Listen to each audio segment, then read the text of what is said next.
মাথা নিচু করে চুপচাপ বসে নীরবে চোখ দিয়ে পানি ফেলছিল।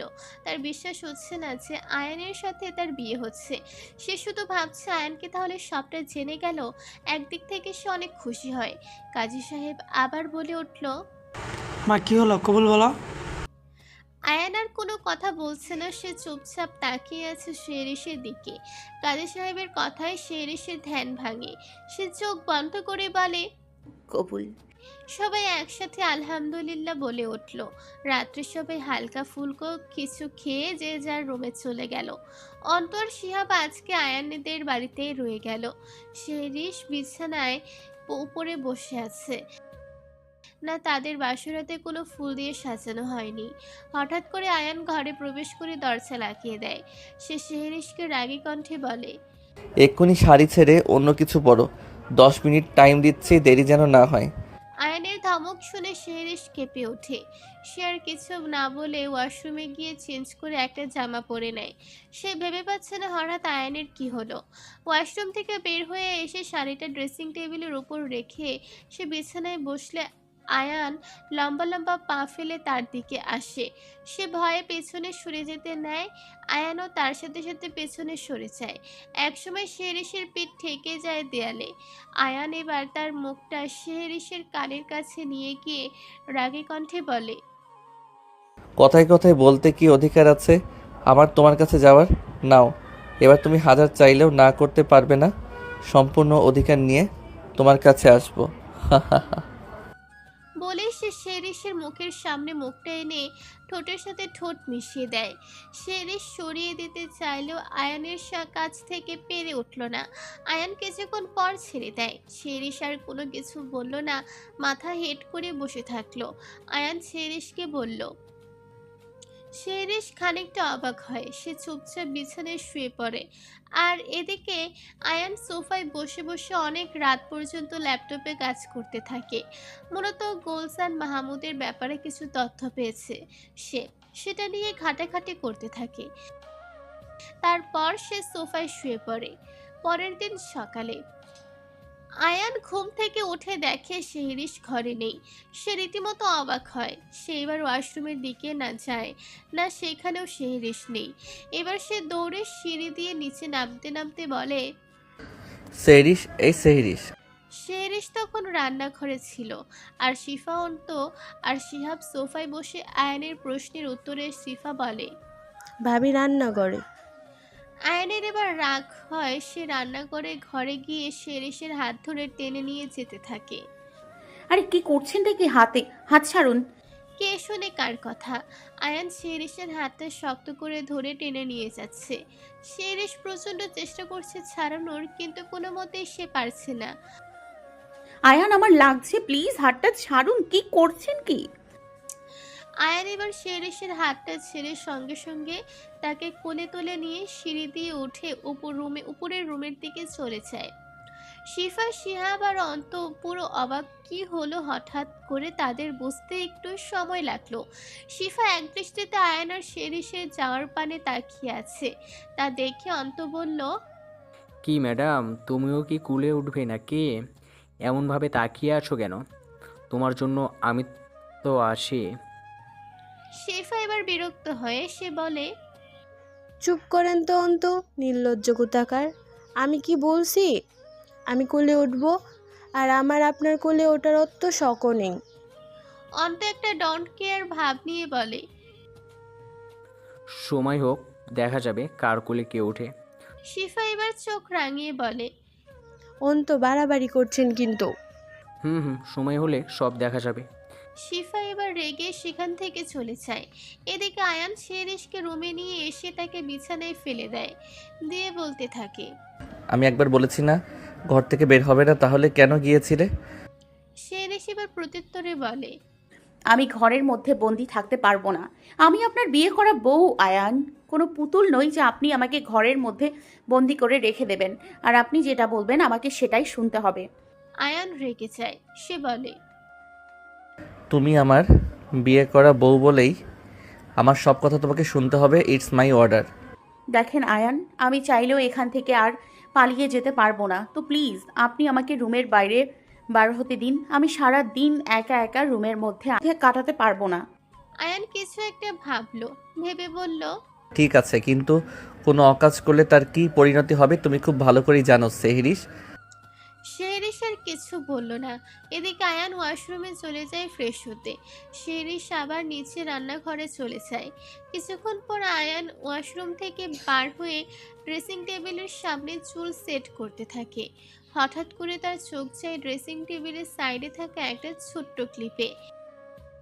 ক্লিপের ডিজাইনটা ঠিক ওই ব্রেসলেটের মতন, যে ব্রেসলেটটা আয়ান শেরিশকে দিয়েছিল। সে কিছুক্ষণ ওইটা তুলে হাতে নিয়ে নাড়াচাড়া করে দেখতে লাগলো। তারপর কি মনে করে আবার সেটা আগের জায়গায় রেখে দেয়। সে এবার রেডি হয়ে তার ফোনে আর ল্যাপটপটা নিয়ে আসে। এসে শিহাবকে বলে, আমার ফোনটা খারাপ হয়ে গেছে, কোনো মতেই অন হচ্ছে না। তুই এই ফোনটা যত তাড়াতাড়ি সম্ভব ঠিক করে আন। শিহাব মাথা নেড়ে বলে। আচ্ছা ঠিক আছে। মিস জেনি আর শেরিশ মিলে টেবিলের উপরে ব্রেকফাস্ট সাজিয়ে তাদেরকে ডাকে। আপনারা সবাই ব্রেকফাস্ট করে নিন, টেবিলে চলে আসুন। সবাই বসে পড়ে টেবিলে। শেরিশ আর মিস জেনি সবাইকে খাবার সার্ভ করে দিচ্ছে। হঠাৎ আয়ান বলে ওঠে। তুমিও বসে পড়ো। শেরিশ বলে। না, আপনারা সবাই খেয়ে নিন, আমি আর মিস জেনি পরে খেয়ে নিব। আয়ান এবার চোখ রাঙিয়ে শেরিশকে বলে। বসতে বলেছি, বসে চুপচাপ খেয়ে নাও। শেরিশ আর কোনো কথা না বলে বসে পড়ে। সে মিস জেনিকে বলে ওঠে। আপনিও বসে পড়েন, খেয়ে নিন। না, আপনারা সবাই খান, আমি পরে খেয়ে নেব। শেরিশ শুনল না, তাই বাধ্য হয়ে মিস জেনি খেতে বসলো। সবাই মহা আনন্দে ব্রেকফাস্ট করছে। মিস জেনি ভাবছে আজকে অনেক দিন পর বাকির বাড়িটা একটু জাঁকজমকপূর্ণ হয়েছে। আয়ানরা সবাই অফিসে চলে যায়। অফিসে গিয়ে যে যার কাজে ব্যস্ত। আয়ান হঠাৎ শিহাবকে ডাকে, বলে, যা, তোকে কয়দিনের জন্য ছুটি দিলাম, বিয়েটা ধুমধাম করে করে নে। শিহাব কি বলবে কোনো ভাষা খুঁজে পাচ্ছে না। আয়ান বলে ওঠে। কিছু বলতে হবে না, যা। আর হ্যাঁ, আমার ফোনটা যত তাড়াতাড়ি সম্ভব ঠিক করে নিয়ে আয়। শিহাব বলে। ঠিক আছে, চেষ্টা করছি। আমি ততদিন অফিসের ফোনটা দিয়ে কাজ চালিয়ে নিচ্ছি, তুই চেষ্টা কর তাড়াতাড়ি ফোনটা ঠিক করার। আমার মামার সাথে কিছু দরকারি কথা আছে, আর ফোনের সিমটাও খোলা হয়নি, ওই সিমটাতেই নাম্বার আছে। অফিসের ফোনটা চেঞ্জ করার ফলে মামার কাছে এই ফোনের নাম্বারটা নেই, তুই চেষ্টা কর তাড়াতাড়ি ফোনটা ঠিক করার। শিহাব মাথা নেড়ে খুশিতে নাচতে নাচতে চলে যায়। আয়ানের বাড়ি আসতে প্রায় অনেকটাই রাত হয়ে যায়। ডোরবেল বাজতে শেরিশ দরজা খুলে দেয়। সে খানিকটা অবাক হয়, কারণ প্রতিদিন মিস জেনি দরজা খোলে। আয়ান ভেতরে ঢুকতেই শেরিশ বলে ওঠে। আপনি গিয়ে তাড়াতাড়ি ফ্রেশ হয়ে নিন, খুব খিদে পেয়েছে। এত রাত করে কেউ বাড়ি আসে? দেখেন তো কয়টা বাজে, প্রায় 12টা বাজতে যায় না। আয়ান খানিকটা অবাক হয়, শান্ত কণ্ঠে বলে। তুমি খাওনি? শেরিশ মাথা নিচু করে বলে। না, আসলে আপনার জন্য ওয়েট করছিলাম। আয়ান আর কিছু না বলে সোজা উপরে গিয়ে তাড়াতাড়ি ফ্রেশ হয়ে এসে খেতে বসে। তারা দুইজন একসাথে খেয়ে রুমে চলে আসে। শেরিশ গিয়ে বিছানায় শুয়ে পড়ে। আয়ান সোফায় শুতে যাবে, তখনই শেরিশ বলে। আপনার যদি সমস্যা না থাকে তাহলে বিছানায় শুয়ে পড়েন। আয়ান কোনো উত্তর দিল না। সে সোফায় শুয়ে পড়ল। মাঝরাতে কারোর পড়ে যাওয়ার শব্দ শুনে শেরিশ তাড়াতাড়ি করে ঘুমের মাঝে উঠে বসে। সে তড়িঘড়ি করে লাইট চালায়। লাইট চালাতেই দেখে আয়ান সোফা থেকে ধপাস করে পড়ে গিয়েছে নিচে। আগের দিন খুব কষ্ট করে আয়ান সোফায় ঘুমিয়েছিল। সে কোমরে হাত দিয়ে বসে আছে। আয়ানের মুখের এক্সপ্রেশনটা শেরিশ হাসবে না কাঁদবে ভেবে পাচ্ছে না। আয়ান গম্ভীর কণ্ঠে বলে ওঠে। এমনভাবে না বসে থেকে এখানে এসে আমাকে ধরে তো তুলতে পারো। শেরিশ এবার তাড়াতাড়ি গিয়ে আয়ানকে ধরে সোফায় বসিয়ে দেয় আর বলে। বললাম আমার সাথে বিছানায় শুতে, ইগো নিয়ে সোফায় শুতে গেলেন। যেমন শুয়েছেন তেমন পড়েছেন, ঠিক হয়েছে। তাই কয়দিন আগে তো খুব আমার থেকে দূরে সরে দিতে চাইছিলে, এখন আবার একসাথে বিছানায় শুতে বলছো। বাহ, ভালোই উন্নতি হয়েছে তো দেখছি। শেরিশ খানিকটা ইতস্তত বোধ করে বলে। আমার কথাটা বলার ওই মানে ছিল না। ধুর, আপনি না। কি আমি কি? শেরিশ মুখ বাঁকিয়ে বলে, নির্লজ্জ। তাই নির্লজ্জ আমি নাকি তুমি? আমি তো তোমাকে বিছানায় শুতে ডাকিনি। শেরিশ এবার রেগে ওখান থেকে উঠে বিছানায় একপাশে গিয়ে শুয়ে পড়ে। আয়ানও ধীরে ধীরে সোফা থেকে উঠে বিছানার অপর পাশে শুয়ে পড়ে। পরের দিন শিহাব আয়ানের ফোনটা তার কাছে দিয়ে দেয়, বলে, এই নিন আপনার ফোনটা, তাড়াতাড়ি ঠিক করে এনেছি। আয়ান সঙ্গে সঙ্গে ফোন লাগায় তার মামা হামিদের কাছে, কিন্তু ফোনটা সুইচ অফ বলছে। আয়ান 2-3 বার ট্রাই করলো, কিন্তু বারবারই একই কথা। এইভাবে কেটে যায় 2-4 দিন। আজকে শিহাবের বিয়ে অনুষ্ঠানটা একটা রিসোর্টে হচ্ছে। খুব বেশি একটা বড় করে না, মোটামুটি নিজেদের মধ্যে লোকজন নিয়ে বিয়েটা হচ্ছে। আয়ান আজকে একটা সবুজ কালারের পাঞ্জাবি পরেছে, বরাবরই আয়ানকে খুব সুন্দর লাগছে। আর শিহরিশ আজকে একটা লাল কালারের শাড়ি পরেছে। প্রতিবারের মতনই চোখে হালকা কাজল, ঠোঁটের সামান্য লিপস্টিক পরেছে। খানিকক্ষণ পর বিয়ে পড়ানো হয়ে গেলে সবাই যে যার মতন কথা বলছে। এরই মধ্যে আয়ানের চোখ যায় শেরিসের পেটের দিকে। আয়ান দেখে শাড়িটা সরে গিয়ে পেটের বেশ খানিকটা অংশ দেখা যাচ্ছে। আয়ানের মাথা গরম হয়ে যায়। সে শেরিসকে টেনে রিসোর্টের মধ্যে একটা রুমে নিয়ে যায়, নিয়ে গিয়ে জুড়ে মেঝেতে ফেলে দেয়। শেরিস ভেবে পাচ্ছে না আয়ানের হঠাৎ কি হলো। আয়ান এবার শেরিসকে টেনে তুলে তার ঠোঁটের সাথে ঠোঁট মিশিয়ে দেয়। শেহরিশ প্রচণ্ড চেষ্টা করছে আয়ানকে সরিয়ে দিতে, কিন্তু কোনো মতেই সে পারছে না। আয়ান তার ঠোঁটে জোরে জোরে কামড়াতে লাগলো। খানিকক্ষণ পর আয়ান ছেড়ে দিয়ে শেহরিশের হাতটা উল্টিয়ে চেপে ধরে শেহরিশ ব্যথায় আ করে উঠল, সাথে তার চোখ দিয়ে পানি পড়ছে। আয়ান বলল, খুব শখ না অন্য পুরুষের নিজের দেহ দেখানোর? শেহরিশ কিছুতে অবাক হয়, পরপর বলে। আয়ান মুখ সামলিয়ে কথা বলেন। আয়ান এবার শেহরিশের হাত ছেড়ে দিয়ে মুখ চেপে ধরে রাগী কণ্ঠে বলে। এই কি মুখ সামলিয়ে কথা বলবো? হ্যাঁ কি? শেহরিশের আয়ানের হাতটা জোর করে মুখ থেকে সরিয়ে বলে। আমি কোন পুরুষকে নিজের দেহ দেখিয়েছি? হ্যাঁ, আয়ান এবার উচ্চস্বরে হেসে উঠে বলে। শাড়ি সরিয়ে লোকের পেট দেখাতে খুব ভালো লাগছিল বুঝি? ও আমি তো ভুলেই গিয়েছি, তোমার তো ভালোই লাগে এসব করতে। ওই জন্যই তো সেদিন রাতে আমার কাছে এসেছিলে। শেরিশ এবার প্রচন্ড রেগে যায়, পরপর চেঁচিয়ে বলে। দেখুন আয়ান, আমি ইচ্ছা করে শাড়ি সরাইনি, এমনি এমনি সরে গিয়েছে।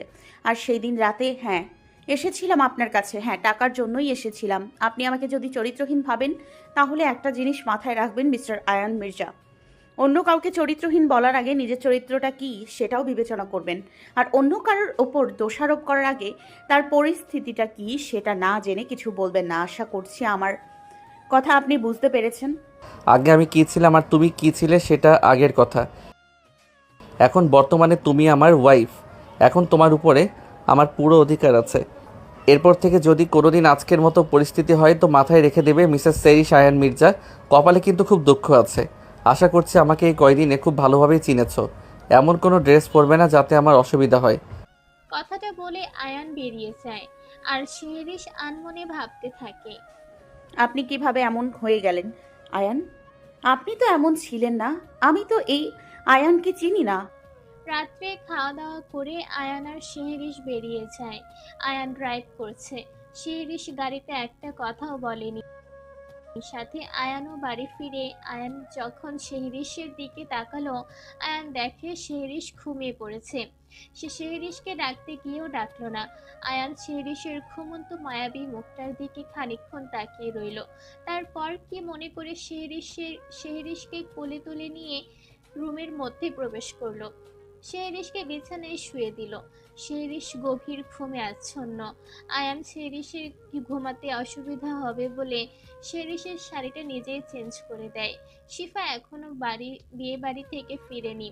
অন্ত আয়ানকে বলেছে শিফাকে ড্রপ করে দেবে। আর এদিকে মিস জেনি হয়তো ঘুমিয়ে গিয়েছে, তাই আয়ান আর তাকে ডাকেনি। সে ভাবে কি হয়েছে, তারই তো বিয়ে করা বউ, অন্য তো কেউ না। তাই সে শেরিশকে চেঞ্জ করিয়ে নিজের একটা শার্ট পরিয়ে দেয়। তারপর আয়ান ফ্রেশ হয়ে এসে শেরিশের পাশে বসে তারপর কি মনে করে শেরিশের ঘুমন্ত মুখটার এইটা ছবি তুলে নেয়। আয়ান শুতে যাবে তখনই শিরিষ ঘুমের ঘোরে আয়ানের একটা হাত চেপে ধরে। আয়ান আর হাতটা সরালো না, সে ওভাবেই শুয়ে পড়ল। এদিকে শিফা আর অন্ত বাড়ি ফিরছে। অন্ত ড্রাইভ করছে আর আর চোখে বারবার শিফাকে দেখছে। শিফা এতে কিছুটা আনকমফোর্টেবল ফিল করছে। সে এবার বিরক্ত হয়ে বলল, সামনে তাকিয়ে গাড়ি চালাবেন অন্তু, মরার প্ল্যান করছেন নাকি? অন্ত এবার মজার ছলে বলল। হ্যাঁ, মরতে তো রাজি আছি, তবে শিফা আবার বিরক্ত হয়ে বলল। তবে কি?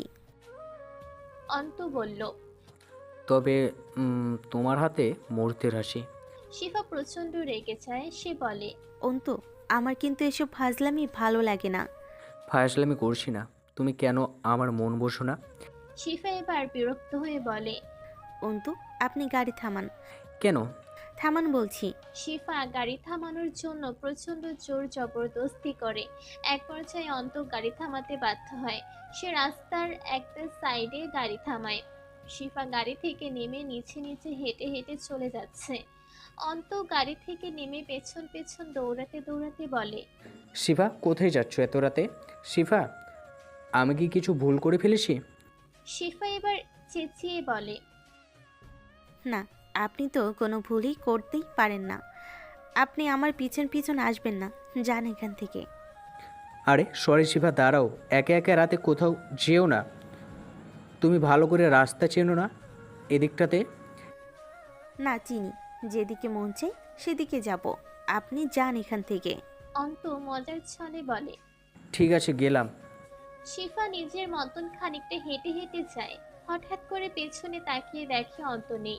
তখনই একটা বাইকে দুজন ছেলে এসে শিফার চারপাশে পায়চারি করছে আর এটা সেটা বলে টিজ করছে। শিফা খুবই ভয় পেয়ে যায়। তখনই বাইক থামে এবং একজন ছেলে এসে বলে। কি ম্যাডাম, এত রাতে একা একা কোথায়? দেখুন, আপনারা যান এখান থেকে, নয়তো কিন্তু। অপর একজন ছেলে বলে ওঠে। শিফা ভয়ে ভয়ে বলেছে। খুব খারাপ হবে কিন্তু। তাই খারাপের কি দেখেছো? দাঁড়াও, আমি দেখাচ্ছি। বলেই সে শিফার কাছে গিয়ে শিফার গলা থেকে ওড়নাটা টেনে খুলে নেয়। শিফার সঙ্গে সঙ্গে নিজেকে আড়াল করার চেষ্টা করে। ছেলেটা এবার শিফার দিকে এগোতে যাবে, তখনই একটা হকি স্টিক নিয়ে ছেলেটার হাতে বাড়ি মারল অন্ত। তোদের সাহস তো কম নয়। বলে অন্ত সেই ছেলেটাকে প্রচন্ড মারতে থাকে। তখন অন্য একজন ছেলে শিফার কাছ দিয়ে তার গলায় চাকু চেপে ধরে শিফা অন্ত বলে চিৎকার করে আর ভয়ে কান্না করে দেয়। এদিকে অন্ত সে ছেলেটাকে মেরে মেরে প্রায় আধমরা করে দিয়েছে। অন্য ছেলেটা বলে। ছেড়ে দে বলছি, নয়তো এই মেয়েকে দুনিয়ার থেকে বিদায় দিয়ে দেব। অন্ত শিফার কান্নার আওয়াজ পেয়ে পেছনের দিকে তাকায়।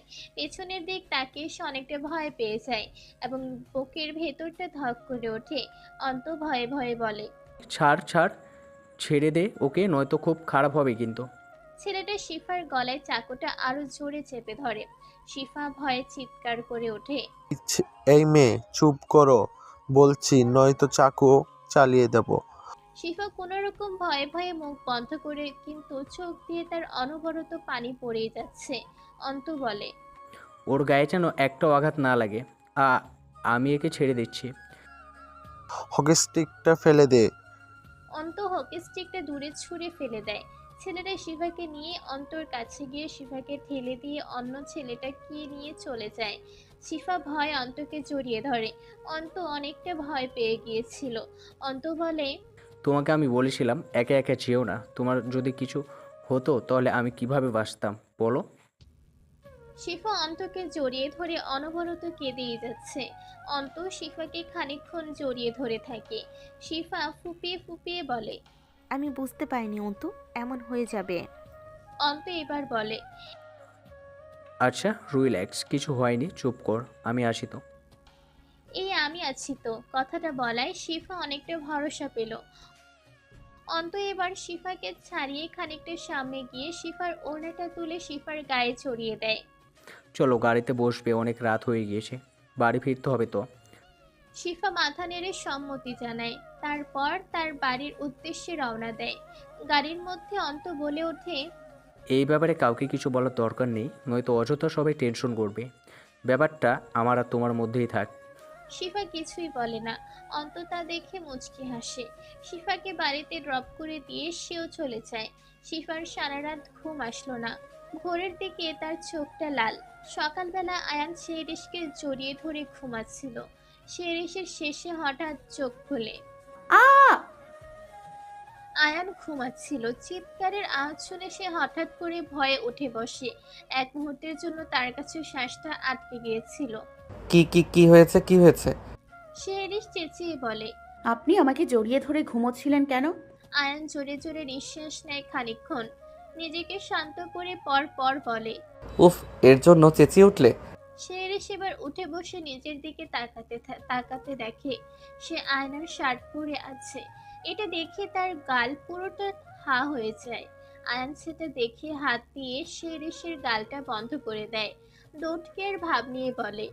মুখ বন্ধ করো, মশা ঢুকে যাবে। শেরিশ প্রচন্ড রেগে যায়। সে বলে। আমি আপনার শার্ট পরে কেন? কি করেছেন আপনি আমার সাথে রাত্রে? আয়ান মুচকি হাসে। সে বলে। যাই করি আমার পুরো অধিকার আছে, মিসেস সেহরিশ আয়ান মির্জা। শেরিশ আরো বিরক্ত হয়। সে বিরক্ত কণ্ঠে বলে। সত্যি করে বলেন কি করেছেন? আয়ান এবার উঠে শেরিশের পা দুটো টেনে বিছানায় শুয়ে দিয়ে তার উপর শুয়ে পড়ে। আবার বলে। দেখবে কি কি করেছি। শেরিশ এবার তার দুই হাত দিয়ে নিজের ঠোঁটটা চেপে ধরে। এটা দেখে আয়ান চড়ে চড়ে হেসে দেয়। তারপর বিছানা থেকে উঠে বেলকনির দিকে যেতে যেতে বলে। কিছু করিনি, রাত্রে বাড়ি আসার সময় গাড়িতে ঘুমিয়ে পড়েছিলে, তাই আর জাগাইনি। তোমাকে কোলে করে রুমে নিয়ে এসেছি, আর তখনও শিফা বাড়িতে ফিরেনি, আর মিস জেনি ঘুমাচ্ছিল, তাই তাকেও আর ডাকিনি। আর তুমি যেহেতু বর্তমানে আমার বিয়ে করা বউ, তাই আমি চেঞ্জ করে দিয়েছি, কারণ আমার পুরো অধিকার আছে। আশা করি বুঝতে পেরেছ। আর জড়িয়ে আমি তোমাকে ধরিনি, তুমি আমাকে ধরেছিলে। শেরিশ সেটা শুনে মুচকি মুচকি হাসলো। পরপরই আয়ান বলে উঠল। আর একটু খাওয়া কম করো, কালকে আমার তোমাকে সিঁড়ি দিয়ে তুলতে প্রচণ্ড কষ্ট হয়েছে। শেরিশ এবার রেগে যায়। সে বিছানা থেকে নেমে আয়ানের কাছে যায়। গিয়ে বলে। এই কি বললেন আপনি? আমি ভারী? আমি কই ভারী? হ্যাঁ, আপনার সাহস তো কম নয়। আয়ান শেরিশের কথায় কোনো পাত্তা না দিয়ে শেরিশকে পা থেকে মাথা পর্যন্ত দেখছে। তার শার্টটা শেরিশের হাঁটুর কিছুটা উপরে পর্যন্ত এসেছে। এটা দেখে আয়ান শেরিশের কানের কাছে নিজের মুখ নিয়ে গিয়ে নেশালো কণ্ঠে বলে। হট লাগছে। শেরিশ ব্যাপারটা বোঝার চেষ্টা করলো। পরপরই ব্যাপারটা বুঝতে পেরে আয়ানকে ধরে উল্টো দিকে ঘুরিয়ে দেয়। একদম এদিকে ফিরবেন না। আপনি তো দেখছি চূড়ান্ত লেভেলের অসভ্য। আয়ান শব্দ করে হাসে আর বলে। কেন, দেখলে কি দোষ আছে? এমন কি কিছু বাকি আছে যেটা আমি দেখিনি? আর বর্তমানে যে অবস্থায় আছো, এটা তো তার তুলনায় কিছুই না। শেরিশ প্রচন্ড রেগে যায়। সে চেঁচিয়ে বলে। আয়ান বাড়াবাড়ি করছেন কিন্তু। আয়ান হাসতে হাসতে বলে। আচ্ছা, আর কিছু করব না, আমি এই দিকে ফিরে আসি, তুমি যাও, গিয়ে চেঞ্জ করে এসো। শেরিশ আস্তে আস্তে গুটি গুটি পায়ে ওয়াশরুমে চলে যায়। শেরিশ যাওয়ার মাঝে প্রায় 2-3 বার আয়ানকে বলেছে পেছনে ফিরবেন না, কিন্তু ফিরলে কিন্তু খুব খারাপ হবে। আয়ান শেরিশের কাণ্ড দেখে ধীর কণ্ঠে মুচকি হেসে বলে। পাগলি। আয়ান এবার বেলকনিতে দাঁড়িয়ে ফোন বার করে। কাল রাতের তোলা শেরিশের ছবিটা দেখতে লাগলো। কি মনে করে ছবিটা নিজের ফোনের ওয়ালপেপারে সেট করে রাখলো। কিছুক্ষণ পর শেরিশ ওয়াশরুম থেকে বার হয়ে আসলে আয়ান ওয়াশরুমে যায় ফ্রেশ হতে। আয়ান ফ্রেশ হয়ে একটা টি শার্ট আর ট্রাউজার পরে নিচে এসে সোফায় বসে ল্যাপটপে কাজ করতে লাগলো। এদিকে শেরিশ কিচেনে কফি বানাচ্ছে। শেরিশ আয়ানকে দেখে কফি নিয়ে এগিয়ে আসে তার দিকে। আয়ান সোফায় বসে কফি খেতে লাগলো আর ল্যাপটপে কাজ করতে লাগলো। তারপর হঠাৎ মাথা তুলে চারিদিকে চোখ ঘুরিয়ে মিস জেনিকে বলল। মিস জেনি, শিফা ওঠেনি এখনো? মিস জেনি প্রত্যুত্তরে বললেন। না, কাল রাতে অনেক লেট করে বাড়ি এসেছিল, ওই জন্য মনে হয় এখনো ঘুমোচ্ছে। আয়ান কথাটা শুনে আবার কাছে মন দেয়। কিছুক্ষণ পর সে রুমে যায় অফিসে যাওয়ার জন্য রেডি হতে। আয়ান রেডি হয়ে শিহারিশকে ডাক দেয়। তারপর ফোন বার করে শিহাবকে কল করে। শিহাব ঘুমের ঘরে ফোন তুলে বিরক্ত কণ্ঠে বলে, এই কে ফোন দিয়েছিস রে? তোর বউ নেই নাকি? জানিস না বেটা বিয়ের পরে বউকে রাত ভালোবাসে হয়? এত সকাল সকাল ফোন দিয়ে ডিস্টার্ব করছিস কেন? আয়ান রাগী কণ্ঠে বলে। এই শালা বউকে পরে ভালোবাসি, আমি আয়ান বলছি। শিহাব ভয়ে তাড়াতাড়ি করে ফোনটা কান থেকে মুখের সামনে এনে স্থিরে বড় বড় করে নাম লেখা আয়ান। শিহাব এবার ঝুঁকে ছেড়ে উঠে বসে আমতা আমতা করে বলে, জি স্যার, আসলে ঘুমের ঘরে ফোনের স্ক্রিনে নামটা দেখাই ফোন ধরেছিলাম। বুঝতেই তো পারছেন স্যার, সকালে রাত্রে ঘুমাতে একটু লেট হয়ে গেছিল। আপনার তো বউ আছে, আপনি তো বুঝেন। আয়ান প্রচন্ড রেগে যায়। সে বলে, এই শালা 30 মিনিটের মধ্যে যেন তোকে অফিসে দেখি। শিহাব ভরকে যায়। সে বলে, কি বলছেন কি স্যার? কালকে তো বিয়ে হলো আর আজকে অফিস? আয়ান রাগী কণ্ঠে বলে, বেশি বকবক না করে অফিসে আয়, যদি 30 মিনিটে দেরি হয় তাহলে তোর চাকরি থেকে বের করে দিব। শিহাব মনমরা হয়ে বলে, ঠিক আছে স্যার, কিন্তু কাজটা ঠিক করলেন না, বউকে কি জবাব দেবেন? আয়ান বলে, তোর বউ তুই কি বলবি সেটা তোর ব্যাপার। আপাতত আমি যেটা বলেছি সেটা শোন। না শুনলে তুই খুব ভালো করে জানিস কি হতে পারে। কথাটা বলে আয়ান ফোনটা রেখে দেয়। পেছনে ফিরতে দেখে শিহরিশ দাঁড়িয়ে আছে। শিহরিশ বলে, শিহাবকে অফিসে আসতে কেন বলেছেন? মাত্রই তো বিয়ে হলো, জুহিকে একটু সময় দিই। তোমার কি প্রবলেম? অফিসে কাজ আছে তাই ডেকেছি। তোমার যদি সময় লাগে তাহলে আমাকে বলতে পারো, আমি কিন্তু সময় দিতে রাজি। শিহরিশ মুখ বাঁকিয়ে বলে। আয়ান এবার গুটি গুটি পায়ে হেঁটে এসে শিহরিশের সামনে দাঁড়ায় এবং মাথা হেঁট করে বলে, নির্লজ্জতার কি দেখেছো মিসেস সেহরিশ আয়ান মির্জা? কথাটা শোনা মাত্রই শিহরিশের গাল লজ্জায় লাল হয়ে যায়। সে মাথা হেঁট করে নেয়। তখনই আয়ান অজান্তে একটা কাণ্ড করে বসে। সে হঠাৎ শিহরিশের গালে একটা কিস করে। শিহরিশ আয়ানের দিকে তাকাতেই আয়ান বলে, ভয় নেই, আপাতত আর কিছু করব না তোমার অনুমতি ছাড়া। তবে হ্যাঁ, এই ছোটোখাটো জিনিসগুলো অনুমতি ছাড়া করা আমার অধিকার আছে। এখানে তুমি না বলতে পারবে না, আর না বললেও আমি শুনবো না। কথাটা বলে আয়ান রুম থেকে বার হয়ে চলেছে অফিসের উদ্দেশ্যে। আর শিহরিশ গালে হাত দিয়ে তাকিয়ে থাকে। শিহাব জুহিকে অনেক বুঝিয়ে ঠিক টাইম মতো অফিসে পৌঁছে যায়। জুহি তাকে আসতেই দিচ্ছিল না আজ। কোনো মতে সে জুহিকে বুঝিয়ে অফিসে এসেছে।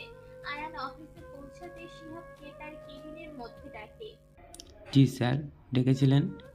আয়ান বলে, হ্যাঁ, আমাদের সিঙ্গাপুরে যে ক্লায়েন্টের সাথে মিটিং আছে না, ওই ক্লায়েন্টের সাথে মিটিংটা ফিক্সড করো।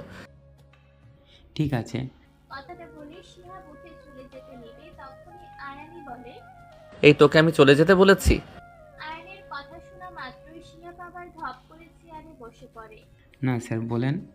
আয়ান শিহাবকে বলে, আচ্ছা, তোর তো বিয়ে হয়ে গেছে, বউ আছে, তা আমাকে কটা টিপস দে তো। শিহাব অবাক হয়। সে অবাক কণ্ঠে বলে, স্যার, আপনি আবার টিপস চান, তাও আমার কাছ থেকে? আয়ান কিছুটা বিরক্ত হয়। সে বলে, বেশি না বকে যেটা জিজ্ঞাসা করেছি সেটা বল। এমন কি কি জিনিস করতে হবে যাতে বউ খুশি হয়? শিহাব এবার বোকা বলে যায়। সে বলে, স্যার, আপনার বউ, আপনি জানেন সে কোনো জিনিসটা পছন্দ করে, আমি কি করে বলবো বলেন? আয়ান গম্ভীর কণ্ঠে বলে, তোদের তো বিয়ের আগে অনেক দিন থেকে রিলেশন ছিল, তো তুই কি কি করতিস জুহির জন্য যাতে সে খুশি হতো? শিহাব এবার বলে, এই ধরুন স্যার, শাড়ি গিফট করা আর কোথাও ঘুরতে যাওয়া, মাঝে মধ্যে ফুল নিয়ে এসব দিলেই মেয়েরা খুশি হয়। সব মেয়েরা খুশি হয় কিনা বলতে পারবো না, কিন্তু জুহি খুব খুশি হতো। আয়ান হাসে। সে বলে, সামান্য এই জিনিসেই মেয়েরা খুশি হয়? শিহাব বলে, হ্যাঁ স্যার, অবশ্যই। আমি যতদূর জানি সব মেয়েরাই খুব খুশি হয় এসব ছোট ছোট গিফট পেলে, তাও আবার নিজের পছন্দের মানুষের কাছ থেকে। ঠিক আছে, তুই এবার যা। শিহাব চলে যেতে আয়ান ভাবনায় পড়ে যায়। আচ্ছা, শিহরিশকে তাকে ভালোবাসে? সে তো আগের মতন পাগলামিও করে না। তাহলে কি সত্যি শেহরিশটাকে ভালোবাসে? এসব ভাবে বাড়ি ফেরার সময় কি মনে করে সে একটা শাড়ির দোকানে যায়। দোকানে যেতে একটা মেয়ে তার কাছে আসে। মেয়েটি বলে, কি লাগবে স্যার বলুন। শাড়ি। মেয়েটি বলে, কেমন শাড়ি নেবেন স্যার? আয়ান কিছুটা ভাবনায় পড়ে যায়। সে কোনোদিন কোনো মেয়ের জন্য আজ পর্যন্ত কিছু কেনেনি। তার একটা গার্লফ্রেন্ড ছিল কিছুদিনের জন্য, কিন্তু তাকে সে শপিং এ নিয়ে গেলে সে নিজে থেকে সবকিছু কিনে নিত। আয়ানের কোনো কিছু পছন্দ করা লাগতো না। আয়ান এবার মেয়েটিকে বলল, আমি এসব ব্যাপারে অত কিছু জানি না। আপনার এই দোকানের মধ্যে সব থেকে বেস্ট যে শাড়িটা সেইটা আমাকে বার করে দিন। মেয়েটি মুচকি হাসে, বলে, আপনার ওয়াইফের জন্য নেবেন বুঝি? হ্যাঁ। মেয়েটি এবার একটা লাল কালারের সুন্দর একটা শাড়ি বার করে দেখায় আয়ানকে। তারপর মেয়েটি বলে, এই শাড়িটা দেখতে পারেন, আমাদের দোকানের সব থেকে বেস্ট কালেকশন। আয়ানের শাড়িটা এক পলক দেখে খুব পছন্দ হয়। সে বলে, ঠিক আছে, এই শাড়িটাই দিন। মেয়েটি বলে, স্যার শুধু শাড়ি নেবেন না এর সাথে ব্লাউজ আর পেটিকোটও নেবেন? আয়ান একটা ভাবনায় পড়ে যায়। পর বলে, হ্যাঁ, দিয়ে দিন। মেয়েটি আয়ানকে জিজ্ঞাসা করে, স্যার আপনার ওয়াইফের ব্লাউজের সাইজ কত? আয়ান এবার ভাবনায় পড়ে যায়। খানিকক্ষণ ভেবে সে বলে, মনে হয় 32। মেয়েটি আয়ানের ভাবনা দেখে মুচকি মুচকি হাসে। তারপর একটা ব্লাউজ আর পেটিকোট আর শাড়িটা প্যাকিং করে আয়ানকে দেয়। মনে হয় আপনার ওয়াইফের জন্য প্রথমবার কিছু নিচ্ছেন। আয়ান খানিকটা লজ্জায় পড়ে সে মাথা নেড়ে বলে। হুম। মেয়েটি আবার হাসে। আয়ান বিলটি পরিশোধ করে গাড়িতে এসে বসে। গাড়ির স্ট্যান্ড দিয়ে সামনে কিছু দূর যেতেই সে একটা ফুলের দোকান দেখে দাঁড়ায়। গাড়ি থেকে বের হয়ে দোকানের দিকে যায়। গিয়ে দোকানদারকে বলে, ফুল দিন তো কিছু। কি ফুল নেবেন? আয়ান খানিকটা ভাবলো, তারপর বলল। সাদা গোলাপ দিন। দোকানদার আয়ানের কথা মতো সাদা গোলাপের তোড়া বানাতে লাগলো। শেরিস যখন বাংলাদেশে যায় তখন খুব কমই মিসেস লিলির কাছে ফোন করে, কারণ শেরিস যখন দেশে যায় তখন আশ্রমের ছেলে মেয়েদের সাথে প্রচুর ব্যস্ত থাকতে থাকে, তাই সময় হয়ে ওঠে না। মিসেস লিলিও তাকে ফোন করে না, কারণ তিনি শেরিসের খুশির মাঝে ব্যাঘাত ঘটাতে চায় না। তাই শেরিস যখন ফ্রি থাকে তখন সে ফোন করে। কিন্তু এবার প্রায় 1 মাস হতে আসলো শেরিস মিসেস লিলিকে একটিবারও ফোন করেনি। আর 15 দিন পরে সে বাড়ি আসবে। সে 1.5 মাসের জন্য দেশে গিয়েছে, কিন্তু প্রতিবারই শেরিস পৌঁছে ফোন করে। এবারে সে করেনি। মিসেস লিলি ভেবেছিলেন হয়তো খুবই ব্যস্ত আছে। শেরিস তার জন্য তাকে ফোন করেনি। মিসেস লিলিও নিজের দোকানের কাছে ব্যস্ত থাকায় তিনিও শেরিসকে আর ফোন করেনি। কিন্তু আজকে লিলি শেরিসের নাম্বারে কল করলো, কিন্তু কল করতে ওপাশ থেকে শোনা গেল, আপনি যে নাম্বারে কল করেছেন সে নাম্বারটির সাথে বর্তমানে যোগাযোগ করা যাচ্ছে না, অনুগ্রহ করে কিছুক্ষণ পরে আবার চেষ্টা করুন। মিসেস লিলি এবার খটকা লাগে। মনে মনে ভয় লাগছে লিলির। শেরিস ছাড়া এই পৃথিবীতে মিসেস লিলির আর কেউ নেই। তার যদি কিছু হয়ে যায়, না, এসব কি ভাবছো? ওনার কিছু হয়নি। এইসব ভাবতে চোখ দিয়ে 2 ফোঁটা পানি চুপ চুপ করে পড়লো। কোনো রকম নিজেকে শান্ত করলো। ভাবলো রাতে আর একবার কল করবে, আর যদি নাই হয় তাহলে আশ্রমে ডাইরেক্ট কল করবে। এই বলে সে বেরিয়ে গেল। আজকে তাহারই মৃত্যুবার্ষিকী। মিসেস লিলি প্রতি বছর এই দিনটায় তার জন্য কিছু ফুল তার কবরের উপর দিয়ে রেখে আসে। জীবনের সে একজন পুরুষকে ভালোবেসেছিল, কিন্তু নিয়তির কি পরিহাস, পেয়েও তাকে পাওয়া হলো না। প্রতি বছরে শেরিস তার সাথেই থাকে, কিন্তু এবার সে বাংলাদেশে গিয়েছে। ওই জন্য মিসেস লিলিকে একাই যেতে হবে। সে একটা ফুলের দোকানে যায়। দোকানে গিয়ে বলে, আমাকে 21টা লাল গোলাপ দেবেন।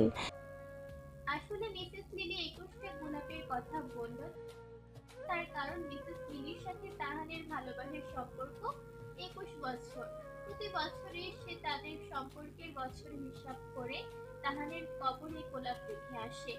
দোকানদার সাদা গোলাপের তোড়াটা রেডি করে আয়ানকে দেয় এবং মিসেস লিলি আয়ানকে পাশে দাঁড়িয়েছিল। দোকানদার মিসেস লিলির জন্য 21টা গোলাপ রেডি করতে থাকে। আয়ান জিজ্ঞাসা করে, কত দেব? 600 টাকা। মিসেস লিলি আয়ানের পাশে দাঁড়িয়েছিল। আয়ান যখন তার ফোনটা দোকানের সামনে টেবিলটাতে রাখে, তার প্যান্টের পকেট থেকে মানিব্যাগ বের করে টাকা দিচ্ছিল, তখনই আয়ানের ফোনে টুমটুম করে মেসেজের শব্দ হয়ে উঠল। হঠাৎ করে মিসেস লিলির চোখ যায় আয়ানের ফোনটার দিকে। সে ফোনের দিকে তাকাতেই চমকে ওঠে, তাড়াতাড়ি করে ফোনটা হাতে নেয়। তার চোখ দুটো বড় বড় হয়ে বার হয়ে আসে। এটা কিসে দেখছে? এটা তো শিহরিশ। এই লোকটার কাছে শিহরিশের ফটো কেন, তাও আবার এমন ঘুমন্ত অবস্থায়? আয়ান মিসেস লিলির দিকে তাকিয়ে ঠান্ডা স্বরে বলে, এটা কি করছেন আপনি? মিসেস লিলির মুখ দিয়ে কোনো কথা বের হচ্ছে না, তাও সে কোনোরকম ভাবে বলে, এটা কে? আয়ান ভ্রু কুঁচকে মিসেস লিলির দিকে তাকায়, তারপর বলে, আপনি কে? মিসেস লিলি কিছু বলতে পারে না, সে আবার তোতলাতে তোতলাতে বলে, আমি লিলি। কে এটা কে হয় তোমার? আয়ান খানিকটা বিব্রত হয়। সে বলে, আমার বউ হয়। আর আমি আপনাকে কৈফিয়ত দিতে যাব কেন যে সে আবার কে হয়? বউ কথাটা শুনে লিলি পুরো থ হয়ে যায়। তার চোখ দিয়ে অনবরত পানি পড়তে থাকে। সে এবার নিজেকে সংযত করে বলে, আমার সেহরিশ কোথায় আছে? এখন কোথায়? প্লিজ আমাকে নিয়ে চলো। অপরিচিত একজনের মুখে শিহরিশের নামটা শুনে খানিকটা চমকায় আয়ান। তারপর জিজ্ঞাসা করে, আপনি সেহরিশের নাম জানেন কি করে? কি হন আপনি ওর? সেহরিশ আমার মেয়ে। মেয়ের শব্দটা শুনে খানিকটা অবাক হয় আয়ান। পরপর রাগী কণ্ঠে বলে, তাহলে মেয়ে এতদিন নিখোঁজ, আপনি এতদিন কোথায় ছিলেন? মিসেস লিলি বলে, ও তো বাংলাদেশের আশ্রমে গেছিল। তারপর থেকে ওর সাথে আমার কথা হয়নি। আর 15 দিন পর ওর বাড়ি ফেরার কথা। কিছুদিন আগে মিসেস লিলির হার্ট অপারেশন হয়েছে। হঠাৎ করে খুব জোরে জোরে কান্নার নানা রকম ভাবনা চিন্তার জন্য তার কথা বলার মাঝে এই দমের কষ্ট হতে লাগলো। আয়ান কি করবে কিছু ভেবে না পেয়ে তার হাতের ফুলের তোড়াটা তার গাড়িতে রেখে তাড়াতাড়ি করে মিসেস লিলিকে গাড়িতে উঠে হসপিটালের উদ্দেশ্যে রওনা দিল। ডাক্তার চেক আপ করেছে। আয়ান বাইরে অপেক্ষা করতে লাগলো। যতই হোক মায়ের বয়সী মহিলাকে এইভাবে একা ফেলে যাওয়া ঠিক হবে না। আর তার সাথে অনেক কথা আছে, তাকে অনেক কিছুই জানতে হবে। তাই আয়ান আর সেখান থেকে গেল না, বাইরে অপেক্ষা করতে লাগলো। ডাক্তার বের হওয়ার পর আয়ান তাকে জিজ্ঞাসা করলো, কি অবস্থা ওনার ডাক্তার? ডাক্তার এবার সবটা তাকে খুলে বলে, ওনার কয়েকদিন আগে হার্টের অপারেশন হয়েছে। হঠাৎ করে ওনার উপরে এত প্রেশার পড়েছে কোনো কিছু, এই জন্য ওনার শরীরটা খুব অসুস্থ হয়ে পড়েছে। আমি ওনাকে চেক আপ করলাম, এখন উনি সুস্থ আছেন। দেখা করতে পারবো এখন? হ্যাঁ, করতে পারেন, কিন্তু বেশি টেনশন আর উত্তেজিত করবেন না। আয়ান ডাক্তারের কথা শুনে মিসেস লিলির কেবিনের ভেতরে ঢোকে। মিসেস লিলি কিছু বলতে যাবে তার আগে আয়ান বলে, আপনি প্লিজ কোনো চিন্তা করবেন না। সেহরিশ আমার কাছে আছে আর পুরো নিরাপদ আছে। আপনি অযথা টেনশন নেবেন না আর উত্তেজিত হবেন না। ডাক্তার আপনাকে বারণ করেছে। মিসেস লিলির কথাটা শুনে হালকা শান্ত হয়। আয়ান এবার শান্ত কণ্ঠে বলে, আচ্ছা, আপনি আমাকে নিজের ছেলের মতন মনে করেন। আমি আপনাকে কিছু কথা জিজ্ঞাসা করব। আমাকে সেই কথাগুলোর উত্তর দেবেন, কারণ আমার কিছু জানা খুবই প্রয়োজন। মিসেস লিলি মাথা নাড়ে। আয়ান এবার বলতে শুরু করে, সত্যি করে বলবেন তো, সেহরিশ কি আপনার নিজের মেয়ে? কথাটা শুনে মিসেস লিলির চোখ দিয়ে জল পড়তে লাগলো। তা দেখে আয়ান বলে, প্লিজ রিল্যাক্স। আমি আপনাকে কোনো দ্বিধার মধ্যে ফেলতে চাই না। যেটা সত্যি আপনি আমাকে সেটা বলেন। আর আপনি যদি সেহরিশের নিজের মা হন তাহলে পুরো ফ্যামিলি ডিটেলসটা আমাকে জানান। মিসেস লিলি নিজেকে এবার কিছুটা সংযত করলো। পরপর বলল, না, সেহরিশ আমার নিজের মেয়ে নয়। আমি কানাডাতে একাই একটা রেস্টুরেন্ট চালাতাম। কিছু বছর আগে সেহরিশ এখানে পড়তে আসে। তারপর সেহরিশের সাথে আমার সাথে পরিচয় হয়। ও অনাথ, ওর মা বাবা কেউ নেই। কানাডাতে এসেও আমার কাছে থাকতো। আমার কোনো সন্তান নেই বলে সে আমাকে কখনো সন্তানের কমতিটা বুঝতে দেয়নি। আমাকে মিষ্টি মা বলে ডাকতো। মিসেস লিলি কথাগুলো বলে থামলো, পরপর আবার বলতে